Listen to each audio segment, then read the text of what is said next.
पिता परमात्मा जग के पालनहार, शिव शंकर का जाप करे यह सारा संसार।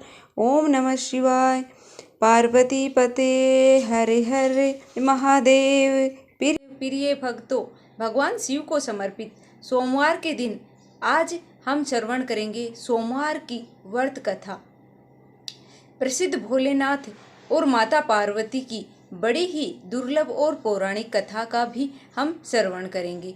जो भी भक्तगण सोमवार का व्रत करते हैं, शिव जी को जल चढ़ाते हैं और उनके पूजा पाठ करते हैं, उन्हें इस कथा का श्रवण करने से पूजा का पूर्ण लाभ मिलता है, संतान प्राप्ति की इच्छा पूर्ण होती है तथा परिवार में सभी सुख समृद्धि और खुशहाली आती है।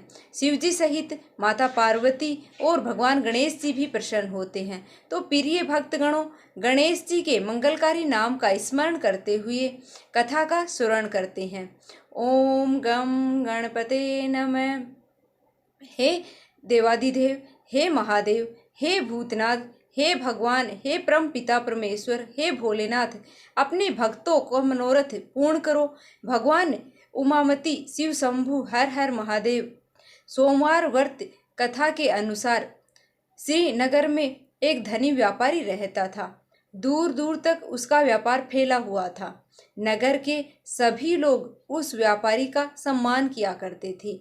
इतना सब कुछ संपन्न होने के बाद भी वह व्यापारी बहुत ही दुखी रहता था, क्योंकि उसकी कोई भी संतान नहीं थी, जिसके कारण उसे अपनी मृत्यु के पश्चात व्यापार के उत्तराधिकारी की चिंता उसे हमेशा ही सताती रहती थी। प्रिय भक्तगणों, पुत्र प्राप्ति की इच्छा से व्यापारी प्रत्येक सोमवार को भगवान शिव और पार्वती की पूजा किया करता था और शाम के समय शिव मंदिर में जाकर शिव जी के सामने घी का दीपक जलाया करता था। उसकी भक्ति को देखकर माँ पार्वती प्रसन्न हो गई और भगवान शिव से उस व्यापारी की मनोकामना पूर्ण करने का निवेदन किया। भगवान शिव बोले, इस संसार में सबको उसके कर्म के अनुसार फल की प्राप्ति होती है। जो प्राणी जैसा कर्म करते हैं उन्हें वैसा ही फल प्राप्त होता है। शिव जी द्वारा समझाने के बावजूद माँ पार्वती नहीं मानी और उस व्यापारी की मनोकामना पूर्ण करने हेतु शिव जी से बार बार अनुरोध करती रही। अंततः माता से के आग्रह को देखकर भगवान भोलेनाथ को उन व्यापारी का पुत्र प्राप्त होने का वरदान उन्हें देना पड़ा। वरदान देने के पश्चात भोलेनाथ माता पार्वती से बोले, हे देवी, आपके आग्रह पर मैंने पुत्र प्राप्ति का वरदान तो दे दिया, किंतु इसका यह पुत्र 16 वर्ष की से अधिक आयु तक जीवित नहीं रहेगा। उसी रात भगवान शिव उस व्यापारी के स्वप्न में आए और उसे पुत्र प्राप्ति का वरदान दिया और उसके पुत्र के 16 वर्ष तक जीवित रहने की बात बताई। भगवान के वरदान से व्यापारी को खुशी हुई, लेकिन पुत्र की अल्प आयु की चिंता उन्हें खुशी को नष्ट कर दिया। व्यापारी पहले सोमवार के दिन भगवान शिव को विधिवत व्रत करता रहा। कुछ महीनों बाद उसके घर में एक अति सुंदर बालक ने जन्म लिया और घर में खुशियां ही खुशियां भर गई। बहुत ही धूमधाम से पुत्र जन्म का समारोह किया गया, किंतु व्यापारी को पुत्र जन्म की अधिक खुशी नहीं हुई, क्योंकि उसे पुत्र के अल्प आयु के रहस्य का पता था।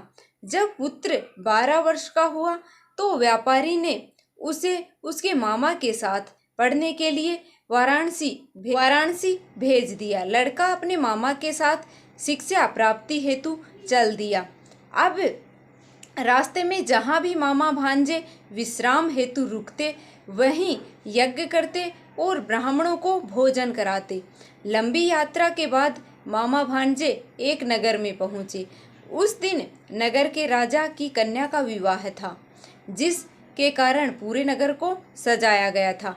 निश्चित समय पर बारात आ गई, लेकिन वर का पिता अपने बेटे को एक आंख से काने होने के कारण बहुत ही चिंतित था। उसे भय था कि इस बात का पता चलने पर राजा विवाह से इनकार ना कर दे, उसकी उसी बदनामी भी होगी। जब वर के पिता ने व्यापारी के पुत्र को देखा तो उसके मस्तिष्क में एक विचार आया। उसने सोचा, क्यों न इस लड़के को दूल्हा बनाकर राजकुमारी से विवाह करा दूंगा। विवाह के बाद इसके धन देकर विदा कर दूंगा और राजकुमारी को अपने नगर में ले आऊंगा। वर के पिता ने लड़के के मामा से इस संबंध में बात किया।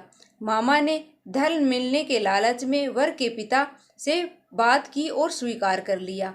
लड़के को दूल्हे का वस्त्र पहनाकर राजकुमारी के विवाह कर दिया गया। राजा ने बहुत सारा धन देकर राजकुमारी को विदा किया।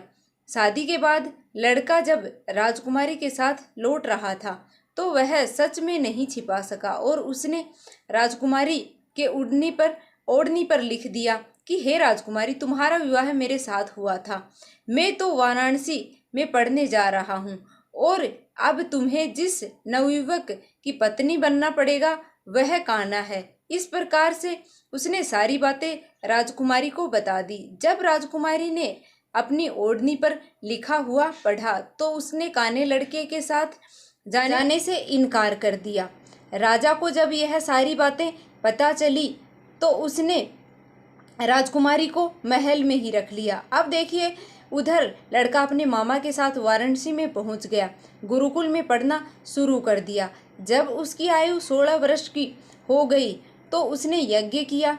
यज्ञ की समाप्ति पर ब्राह्मणों को भोजन करवाया और खूब अन्न वस्त्र देकर रात को अपने शयन कक्ष में सो गया। शिवजी के वरदान के अनुसार उसकी शयन अवस्था में ही उसके प्राण पखेरु उड़ गए। सूर्य उदय पर मामा मृत भांजे को देखकर रोने पीटने लगा। आसपास के लोग भी एकत्रित हो गए, दुख प्रकट करने लगे। लड़के के मामा के रोने बिलखने के स्वर के समीप से गुजर रहे भगवान शिवजी और माता पार्वती ने भी सुन लिया। पार्वती जी ने भगवान शिव से कहा, हे प्राणनाथ, मुझे इसके रोने का स्वर सहन नहीं हो रहे हैं। आप इस व्यक्ति के कष्ट को अवश्य ही दूर करें। भगवान शिव ने माता पार्वती के साथ अदृश्य रूप में समीप जाकर देखा तो भोलेनाथ माता पार्वती से बोले, हे पार्वती, यह तो उसी व्यापारी का पुत्र है जिसे मैंने 16 वर्ष की आयु का वरदान दिया था। इसकी आयु पूरी हो गई है। माँ पार्वती ने फिर भगवान शिव से निवेदन कर उस बालक को जीवन देने का आग्रह किया। माता पार्वती के आग्रह पर भगवान शिव ने उस लड़के को जीवित होने का वरदान दे दिया और कुछ ही पल में वह लड़का जीवित होकर उठ बैठा। शिक्षा समाप्त करके लड़का मामा के साथ अपने नगर की ओर चल दिया। दोनों चलते चलते उसी नगर में पहुंचे जहां उसका विवाह हुआ था। नगर में भी यज्ञ का आयोजन किया गया। समीप से गुजरते हुए नगर के राजा ने यज्ञ का आयोजन देखा और उसने तुरंत ही लड़के और उसके मामा को पहचान लिया। यज्ञ के समाप्त होने पर राजा मामा और लड़के को महल ले आया और कुछ दिन उन्हें महल में रखकर बहुत सारा अन्न वस्त्र धन देकर राजकुमारी के साथ विदा कर दिया। इधर भूख प्यास में रहकर व्यापारी और उसकी पत्नी बेटे की प्रतीक्षा कर रहे थे। उन्हें प्रतीक्षा कर रखी थी कि यदि उन्होंने अपना बेटा मृत्यु का समाचार मिला तो दोनों अपने प्राण त्याग देंगे। परंतु जैसे ही अपने बेटे के जीवित वापस लौटने का समाचार सुना तो बहुत ही प्रसन्न हुए।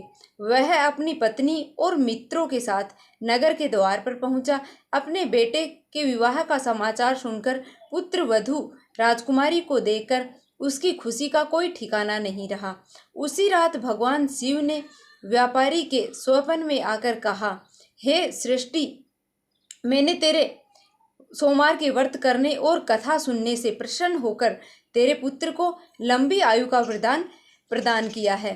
प्रिय भक्तों, पुत्र की लंबी आयु जानकर व्यापारी बहुत ही प्रसन्न हुआ। शिव भक्त होने तथा सोमवार व्रत करने से व्यापारी की सभी मनोकामनाएं पूर्ण हुई।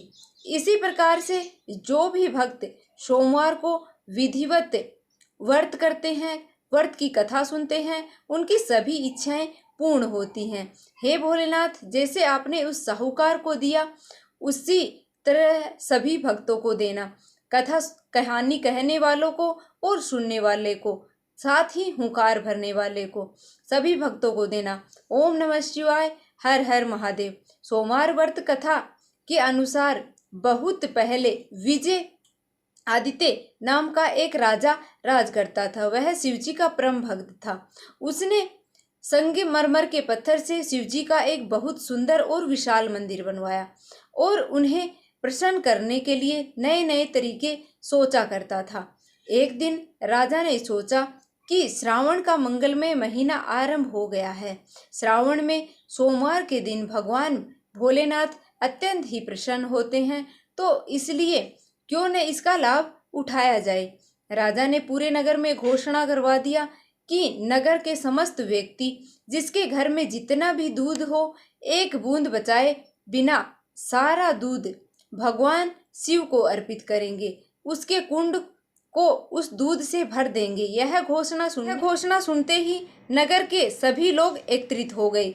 अब देखिए, राजा के इस फैसले से कुछ धार्मिक लोग बहुत ही प्रसन्न हुए। उन्होंने सोचा राजा तो बहुत ही धर्म काम कर रहा है, और कुछ लोग राजा के इस फैसले से थोड़ा निराश भी हुए।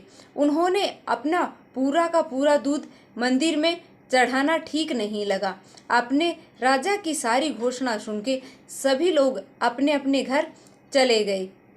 दूसरे दिन सवेरे लोग दूध के पात्रों को साथ मंदिरों में जाने लगे। शीघ्र ही मंदिर के सामने एक लंबी कतार बन गई, क्योंकि कुंड में अपने हिस्से का दूध डालने के लिए अधिक से अधिक लोग आने लगे। वे सब अपने घर का सारा दूध ले आए थे। बछड़ों के लिए एक बूंद भी नहीं छोड़ा था। शिशु, बच्चे, बूढ़े तथा बीमार, उस दिन किसी को भी अपने हिस्से का दूध नहीं मिला, क्योंकि सारा दूध मंदिर के कुंड में डाल दिया गया था। जैसे जैसे समय बीतता गया, कुंड में दूध का स्तर धीरे धीरे ऊपर उठने लगा। फिर भी दोपहर तक कुंड आधा ही भरा था। हर एक क्षण में इतने पात्रों के दूध का कुंड डालने पर भी कुंड खाली था। यह सचमुच में आश्चर्य की बात थी। पुजारी तथा मंदिर में एकत्रित सभी लोग चिंतित हो गए। क्या हो रहा है? भीड़ में सब घबराहट के साथ कानाफूसी करने लगे। एक व्यक्ति बुदबुदाने लगा, क्या बात है, कुंड क्यों नहीं भर रहा? हालांकि हर नगरवासी अपना दूध इसमें डाल चुका है। क्या शिव भगवान नाराज हैं? क्या हम लोगों ने अनजाने में कोई पाप किया है? पुजारी बहुत घबराए हुए थे। तभी मंदिर के अहाते में एक बूढ़ी औरत ने प्रवेश किया, जिसने शायद किसी ने ध्यान नहीं दिया होगा। वह नगर के दूसरे छोर पर रहती थी। उसने सवेरे उठकर अपने सभी गायों का दूध निकाल दिया, लेकिन बछड़े के लिए कुछ छोड़ दिया। फिर उन्होंने परिवार के सदस्यों को दूध पिलाया और घर का कामकाज किया। इसके बाद केवल एक छोटे से कटोरे में दूध भरकर वह उस मंदिर में ले आई और वह प्रार्थना करते हुए दूध को कुंड में डाल दिया। उसने कहा, हे कृपा सिंधु, हे प्रभु, सिर्फ इतना ही दूध आपको अर्पित कर सकती हूँ, लेकिन यह आपकी पूरी भक्ति के साथ में आपको समर्पित कर रही हूँ। कृपया मेरी छोटी सी भेंट स्वीकार करें। और लो देखो, अब आधा रिक्त कुंड दूध से लबालब भर गया था। बूढ़ी औरत विनती भाव से आई, वैसे ही चली गई। राजा और पुजारी कुंड को भरा पाकर फूला नहीं समाये और विशेष पूजा का कार्य संपन्न किया।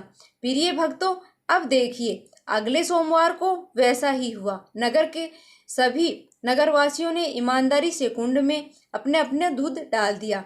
फिर भी वह आधा ही खाली रह गया। तभी लबालब भरा जब उस बूढ़ी औरत ने छोटे से कटोरे का दूध उसमें डाला।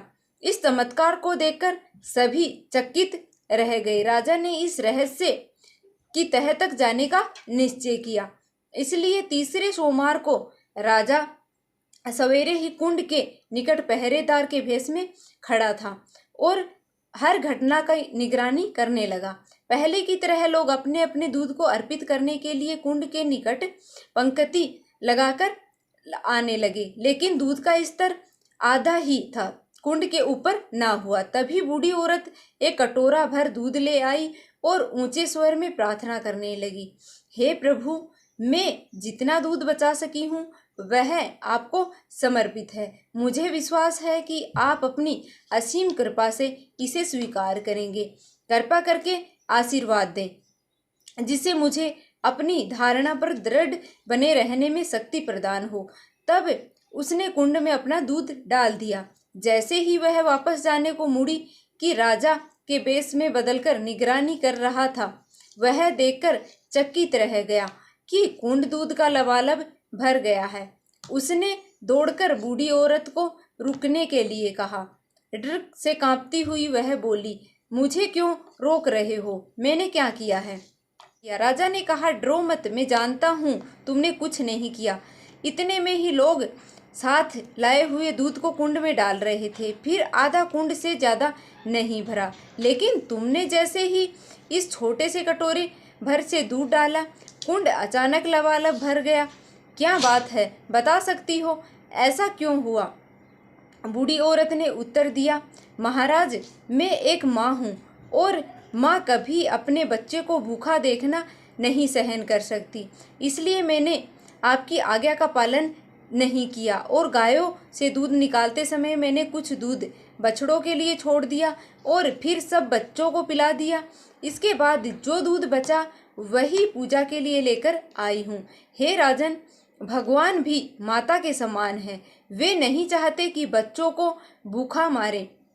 राजन, स्पष्ट बोलने के लिए मैं आपसे क्षमा चाहती हूँ। आपने यही कर दिया। आपने लोगों को पूजा के लिए घर से सारा दूध लाने के लिए आदेश दिया और बछड़ों को और बच्चों, बूढ़ों और बीमारों के लिए कुछ भी बचाने के लिए नहीं कहा। प्रजा दुखी थी, लेकिन आपकी आज्ञा का उल्लंघन नहीं कर सकती थी। उन्होंने अर्पण तो किया, किंतु स्वेच्छा से नहीं, भावना से नहीं। भगवान को यह पसंद नहीं आया और आपके अर्पण को अस्वीकार करके उन्होंने असंतोष प्रकट किया है। प्रिय भक्तों, राजा यह सुनकर विचारों में खो गया। यह महिला तो ठीक कहती है।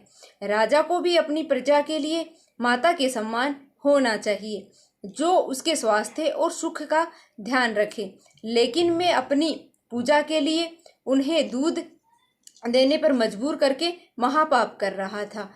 फिर भगवान हम पर कैसे प्रसन्न रहते हैं। प्रिय भक्तगणों, शर्म से राजा का सिर झुक गया। वह बूढ़ी औरत से बोला, हे माते, मैं तुम्हारा शुक्रगुजार हूँ। माँ, तुमने हमारी आंखें खोलकर सच्ची भक्ति का मार्ग दिखाया है। राजा ने तुरंत घोषणा करवाई कि आने वाले सोमवार के दिन लोगों को उतना ही दूध लाना है जो बछड़ों, बूढ़ों तथा बीमारों को पिलाने के बाद बच जाए। अगले सोमवार को भी, जो श्रावण का अंतिम सोमवार था, मंदिर पर सवेरे से ही लंबी कतार लगी हुई थी। लोग उतना ही दूध लाते जो बचा सकते थे। राजा ने भी उतना ही दूध डाला जो महल के बछड़ों और बच्चों तथा अन्य लोगों से बच पाया था। परिणाम आश्चर्यजनक था। कुंड सुबह से ही भर गया था। अब राजा प्रसन्न था और बूढ़ी औरत का इंतजार कर रहा था। जब उसने अपने हिस्से का दूध डाल दिया, तब राजा उसे मंदिर में ले गया और दोनों एक साथ पूजा की। और राजा ने कहा, धन्यवाद माता, भगवान सचमुच आखिर प्रसन्न हो गए हैं। पार्वती पते हर हर महादेव, भोलेनाथ शिव शंभु, हे ओघड़दानी, अपने उन सभी भक्त गणों पर कृपा दृष्टि बनाए रखिएगा। भगवान की पूजा बड़े ही श्रद्धा भक्ति से करते हैं तथा कथा का श्रवण भी बड़े ही प्रसन्नचित मन से करते हैं। ओम नमः शिवाय, हर हर महादेव। प्रिय भक्तों, कथा का समापन करते हुए आइए सुनते हैं भगवान शिव जी की आरती। कर्पूरे गौरम करुणावतारम संसारसारम भुजगेन्द्रहारम सदा वसंतं हृदये विंदं भवन भवानी सहित नमामि। जय शिव ओंकारा, भज हर शिव ओंकारा, ब्रह्मा विष्णु सदाशिव, ब्रह्मा विष्णु सदाशिव, अर्धांगी धारा, ओम जय शिव ओंकारा, ओम जय शिव ओंकारा। एकानन चतुरानन पंचानन राजे, प्रभु पंचानन राजे, हंसानन गरुड़ासन, हंसानन गरुड़ासन, वृषवाहन साजे, जय शिव ओंकारा। दो भुज चार चतुर भुज, दस भुज ते सोहे, प्रभु दस भुज ते सोहे। तीनों रूप निरखता, तीनों रूप निरखता, त्रिभुज ने जन मोहे, जय शिव ओंकारा।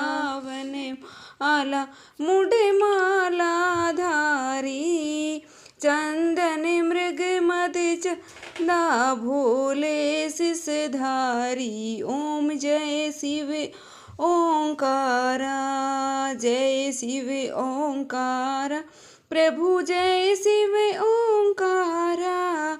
श्वेतांबर पीतांबर बागांबर अंग, ओम जय शिव ओंकारा। सनकादिक ब्रह्मादिक भूतादिक संगे, ओम जय शिव ओंकारा। करके मध्य कमंडलु चक्र त्रिशूल धरता, जग करता जग भरता, जग संहार करता, ओम जय शिव ओंकारा। ब्रह्मा विष्णु सदाशिव, जानत अविवेका, प्रणवाक्षर के मध्य ये तीनों एका, ओम जय शिव ओंकारा। काशी में विश्वनाथ विराजत, नंदी ब्रह्मचारी, नित्य उठी भोग लगावे, महिमा अति भारी, ओम जय शिव ओंकारा। त्रिगुण शिव जी की आरती जो कोई नर गावे, कहत शिवानंद स्वामी मन वांछित फल पावे, ओम जय शिव ओंकारा। बोलो हर हर महादेव की जय हो, शिव जी भगवान की जय। दोस्तों उम्मीद है कि आपको यह वीडियो पसंद आई होगी। अगर वीडियो थोड़ी सी भी पसंद आई है तो प्लीज़ वीडियो को लाइक करके और चैनल को सब्सक्राइब अवश्य कर लेना, ताकि आगे भी आपको ऐसी ही वीडियो हैं वो सबसे पहले मिले। तो भगवान भोलेनाथ और माता पार्वती की कृपा है वो आप पर सदा ही बनी रहे, सदैव बनी रहे। तो मिलते हैं फिर से एक और वीडियो के साथ, तब तक के लिए धन्यवाद। जय माता दी।